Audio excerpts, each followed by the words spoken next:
Coming up on this Tuesday edition of Newsline at noon, in a blunt warning to the South, Pyongyang says the UN office on North Korea's human rights in Seoul will be the target of attack if it opens as planned later this year.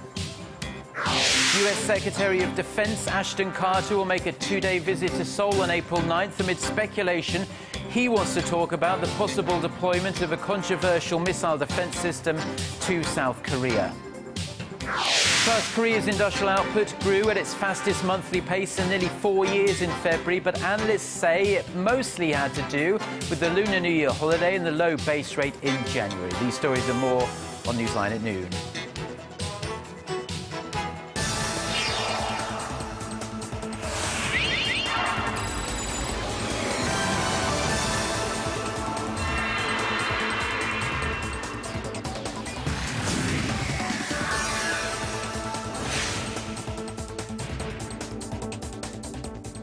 It's noon Tuesday, March 31st here in Korea. Thanks for tuning in. Live from Seoul, I'm Eoh Jin-joo. It's very good to have you with us. I'm Mark Broom. Our top story this afternoon, Washington's Defense Chief Ashton Carter is due in South Korea next week for talks with top officials here. A government source in Seoul says the agenda will mainly focus on the threat posed by North Korea. But speculation is rife that Carter will want to talk about deploying a controversial U.S. missile defense system to the Korean peninsula. Kim Hyun-bin starts us off. U.S. Secretary of Defense Ashton Carter is scheduled to visit Seoul for the first time next week for talks with his South Korean counterpart, Han Min-gu. A South Korean government source says Carter will arrive for a two-day visit starting April 9th. During his talks with Han and President Park Geun-hye, Carter is expected to discuss ways to better deal with North Korean issues and to boost the two countries' military alliance. But the main focus is on whether the deployment to South Korea of a U.S. missile defense system called THAAD will be on the agenda. It's an issue that has stirred controversy both at home and abroad, with China and Russia both expressing their strongly opposition to it. Carter is known to be a strong advocate of the THAAD system. During his confirmation hearing in February, he emphasized the need to beef up missile defense, calling North Korea's ballistic missile capabilities a direct threat to the United States and South Korea. Chairman of the U.S. Joint Chiefs of Staff, Martin Dempsey, who was in Seoul last week, said he had productive discussions with his South Korean counterpart, Chae Yoon-hee, about building an integrated air and missile defense system in South Korea. Officials in Seoul say that did not come up during their discussion. Kim Hyun-bin, Arirang News. North Korea has threatened, quote, merciless punishment against South Korea if it hosts a UN field office to monitor Pyongyang's human rights situation. The office, which was one of the recommendations by a UN committee on North Korea's human rights, is set to open in Seoul in a few months. Hwang Seong-hee reports. North Korea is upping tensions on the Korean peninsula, saying it will push ahead with merciless action against the South if it goes ahead with the opening of a UN office on Pyongyang's human rights in Seoul. In a statement on Monday, the North Korean committee in charge of inter-Korean affairs said it won't just sit back and watch the office open, threatening Seoul will be the first target of ruthless punishment. It added the South was making an unforgivable provocation against the regime's dignity. The establishment of the Seoul office to monitor North Korea's human rights was one of the actions recommended in a UN report released last year. The UN's Office of the High Commissioner for Human Rights said last week that it's still finalizing administrative matters for the establishment of the office, but said it is expected to open during the second quarter of this year. This isn't the first time North Korea has protested Seoul's hosting of the office, but comes amid growing international pressure on Pyongyang for it to improve its human rights situation. Last Friday, the UN Human Rights Council adopted a new resolution on the North's human rights violations, urging Pyongyang to release its political prisoners. Hwang Seong-hee, Arirang News. Korea's presidential office of Cheong Wa Dae plans to bolster the country's ability to deal with cyber attacks by setting up a new cybersecurity control tower inside its national security office. Presidential office spokesman Min Kyung-uk says the move is aimed at strengthening the top office's role in cybersecurity and more effectively responding to situations like the recent cyber attacks on the nation's nuclear power plant operator. Now, the South Korean government has accused North Korea of launching those attacks. Pyongyang has denied responsibility. Earlier this year, President Park Geun-hye appointed Im Jong-in, Dean of the Graduate School of Information Security at Korea University, as her special cybersecurity advisor. The United States has called Japan's wartime sexual enslavement as the trafficking of women for sexual purposes. In a statement made upon request by Korea-based Yonhap news agency, the U.S. State Department said their stance on the issue remains the same. This comes after Japanese Prime Minister Shinzo Abe, in a recent interview with a leading U.S. daily, called the women who were forced to serve as sex slaves, quote, victims of human trafficking. The Korean government took objection to Abe's vague description that doesn't imply Japan was the perpetrator. The State Department stressed that the two nations need to settle their historical issues, adding that a strong and constructive relationship between Seoul and Tokyo will promote regional peace and stability.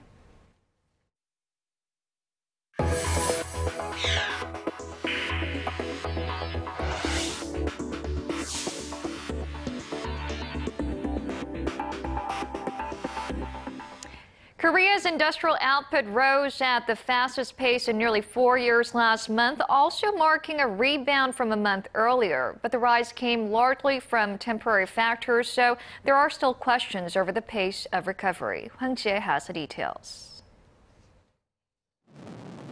Data from Statistics Korea shows that production across all industries went up by 2.5% in February from a month earlier. That marks a rebound from a 2% drop in January and the fastest monthly jump in almost 4 years.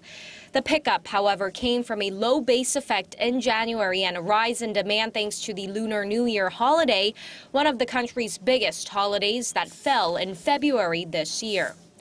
The Finance Ministry also said that the output figure for all of January and February is not showing signs of a solid recovery momentum compared to the fourth quarter last year. By sector, output in mining and manufacturing went up 2.6% in February from the previous month, thanks to strong demand for automobiles and semiconductors. Service sector output rose 1.6%, while retail sales spiked nearly 3%. Facility investment rose over 3.5%. The Finance Ministry expects the trend of low oil prices and the low key rate to benefit the economy, strengthening Korea's recovery momentum. Attention is now focused on whether the March figure will back up this trend or remain sluggish, making it more difficult for economic policymakers to boost the ailing economy. Hwang Jie, Arirang News. Now, April is expected to be a crucial time for the Korean economy. Major reforms to the civil pension system and the minimum wage have been on the negotiating table for months, with time running out to gain momentum for a full-fledged economic recovery. Sun Jung-in has more. The government is aiming to pull the nation out of the sluggish economy through structural reform in 4 major areas: the public sector, labor, finance, and education, while boosting domestic consumption to revive the economy. However, in April, policymakers will have to come to agreement on the process of reforming the civil servant pension system and on ways to revamp the overall labor market structure.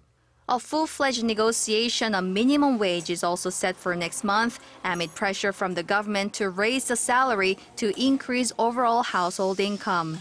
Deputy Prime Minister Choi Kyung-hwan has repeatedly stressed that April is a critical time for accomplishing the reforms. He promised tangible results by the end of the month. It won't be easy. Structural reform itself is a complicated task. It gets even more challenging when the administration, lawmakers, and unions can't find common ground. Questions also remain about whether the National Assembly will be able to pass 9 pending bills on economic revitalization during a month-long provisional session set to begin April 7th. With economic uncertainty still lingering, insiders say the Korean economic landscape will be shaped by the outcome of these structural reform efforts over the next month. Son Jung-in, Arirang News. Korea's household loans rose at the fastest rate in 13 years last month on the back of the record low key interest rate and easing of mortgage loan regulations. The Financial Supervisory Service said on Tuesday that household loans gained $3 billion in February, amounting to now $470 billion. And that marks, in fact, that $3 billion marks the biggest jump for the month of February since 2002. On the corporate side, small and mid-sized companies increased their loans as well. They added $4.5 billion. They now stand at a whopping $480 billion. But business actually slowed at larger firms, so larger firms taking out less loans. And despite growing concerns about ballooning household debt, the Bank of Korea did cut its key interest rate, as we've heard in the last couple of reports, to a record low of 1.75% recently in an effort to try and stimulate a faster economic recovery. Representatives from Labour, management and government are making all-out efforts to reach an agreement on how to reform the nation's labour market. They have set today, Tuesday, as the deadline to come up with a draft agreement. They have yet to agree upon how to best reduce the disparity between regular and temporary workers in terms of wages and working conditions, or on policies related to youth employment and reduction of working hours. Although some progress has been made, they have been having a tough time narrowing their differences. Finance Minister Cheong Wa Dae has also expressed a strong will to reach an agreement before this deadline. He noted the difficulties but said that reaching an agreement was vital to give the country's youth hope for a better future. Employees at Samsung Electronics are set to get a little more freedom with their working hours starting next month. Korea's tech giant announced Tuesday that it will launch a flexible work hour system starting April 13th. There had been a system already introduced in which Samsung workers could choose when they come to work, but under the new plan, they will be able to choose when they get off work as well, as long as they work at least 4 hours a day and meet their obligatory 40-hour a week. Samsung expects the system will help foster employee creativity. The change comes a month after the company proposed flexible working hours as a reward for having to freeze all 2015 wages due to sluggish sales. The new working hours will gradually spread out to other affiliates as well as overseas branches.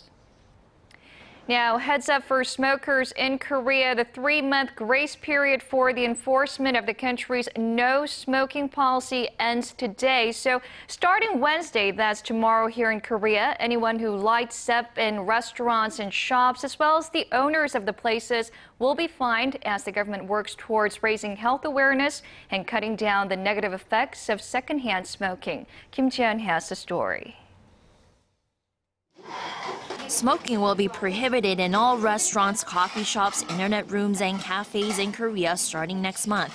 Those caught violating the rule will be subject to a penalty. The smoker will be charged up to $90, and the proprietor could be fined $1,500.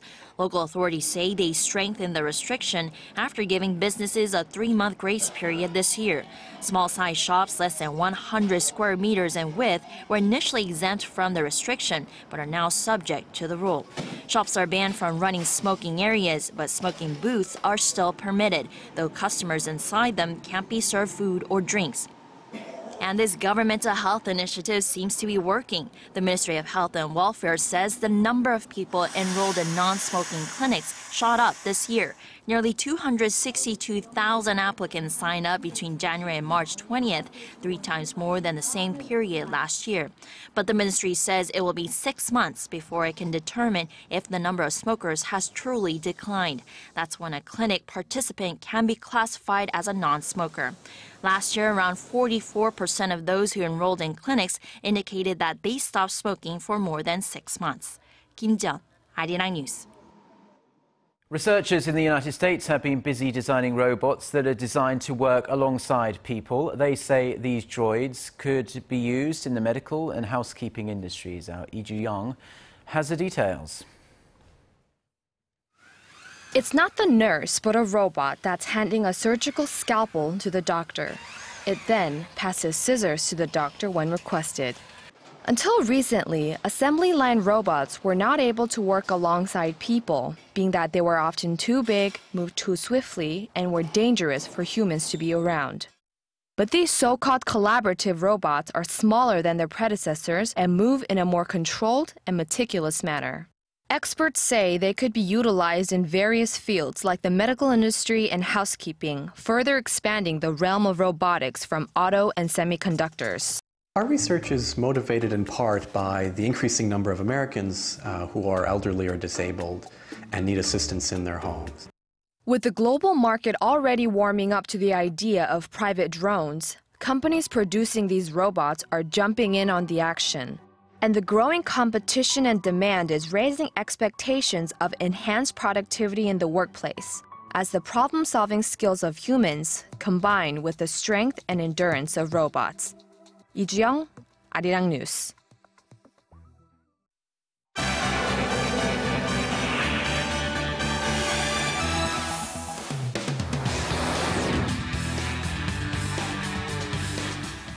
Well, it's time now for a look through the global headlines we're following on this Tuesday lunchtime from Seoul. For that, we connect to Eunice Kim, who's standing by for us at the news center.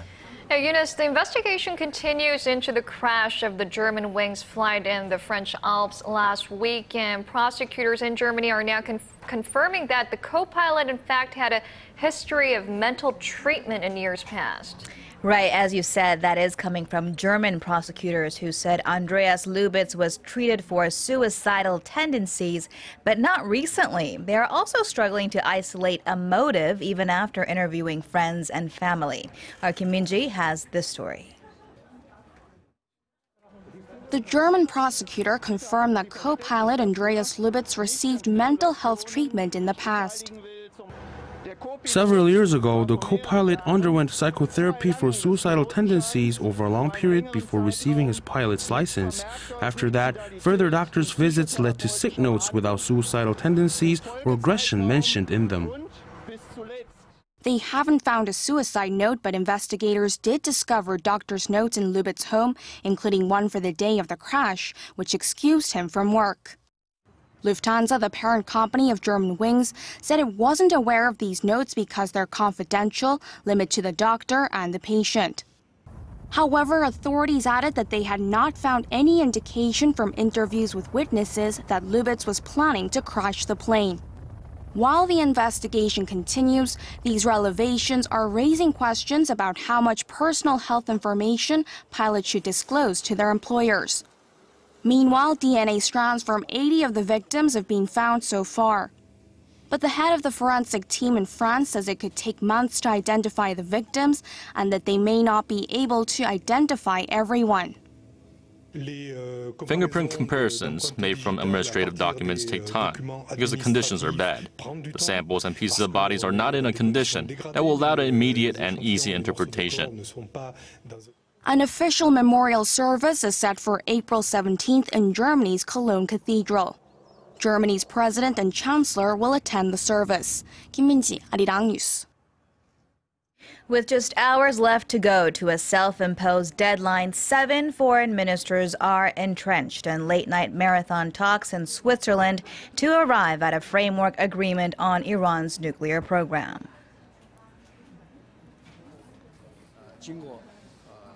What I can tell you now is that after a day of very intense bilateral and multilateral meetings, the focus issues have been identified and solving solutions are in the process of negotiation. We are narrowing down our differences. That is to say, if everything goes well, there will be outcomes tonight or tomorrow. Of course, we hope they will be good ones.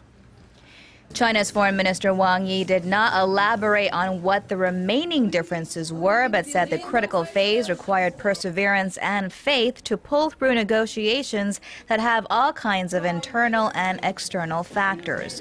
Iran, the UN Security Council countries, and Germany have until Tuesday to arrive at a political agreement that would suspend some of Iran's sensitive nuclear activities in exchange for a scaled back of limited economic sanctions that have crippled the Iranian economy. The final accord is aimed for by the end of June. And a chaotic morning at a U.S. spy agency after an unauthorized SUV tried to ram through its headquarters in Fort Meade, Maryland.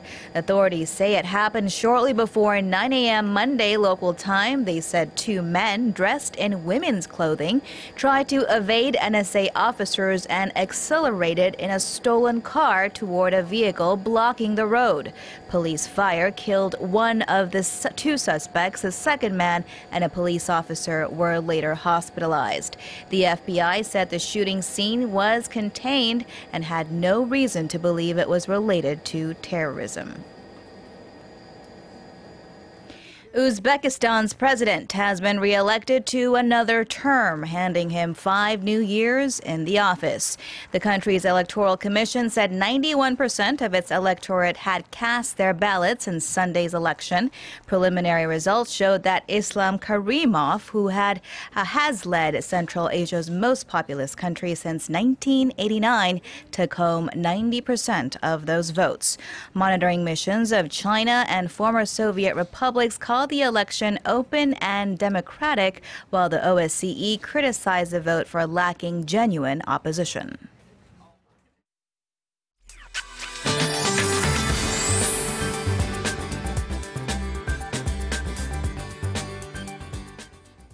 Good afternoon, I'm Lee Ji-yeon here with your latest weather updates. The last day of March started off under dusty skies, and still micro dust mixed with yellow dust are blanketed the whole peninsula. So be sure to have a protective mask with you and umbrella handy, as it looks to be a rainy afternoon today. It's already started down south, and rain clouds are gradually moving northwards. And here in the capital, we'll see showers really soon, and it's expected to rain till early tomorrow morning. But the precipitation will be very light. Most parts, including Seoul, will get less than 5 millimeters. So it may not be enough to clear the air and relieve the dryness. In the meantime, Jeju will get the most rain, up to 30 millimeters. But the temperature-wise, it will be a tad cooler than yesterday, but still hovering way above the seasonal averages. So on that note, let's take a closer look at the readings for today. The daytime high here in Seoul will rise to 17, and that's about 3 degrees lower than yesterday, while Daegu and Gwangju peak at 22 and 18, and Busan will top out at 19 this afternoon. Now let's see how other regions are looking. It looks like Jeju Island will see a high of 21, while Daejeon and Dokdo both peak at 18, and Mount Kumgang even tops out at 10 later in the day. Now it looks like another band of rain is in the forecast for Thursday afternoon, which will linger till Friday morning, and it will be heavier than today's rain, and it seems like daytime highs will go back to the seasonal averages, so it should be somewhat cooler than what we're enjoying these days, but the low will continue to rise. Well, that's all for Korea, and here's international weather for viewers around the world.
That was a lot of baby hippo we saw there. They look pretty cute when they're babies, but they don't stay cute for very long, do they, when they're fully grown and whatever.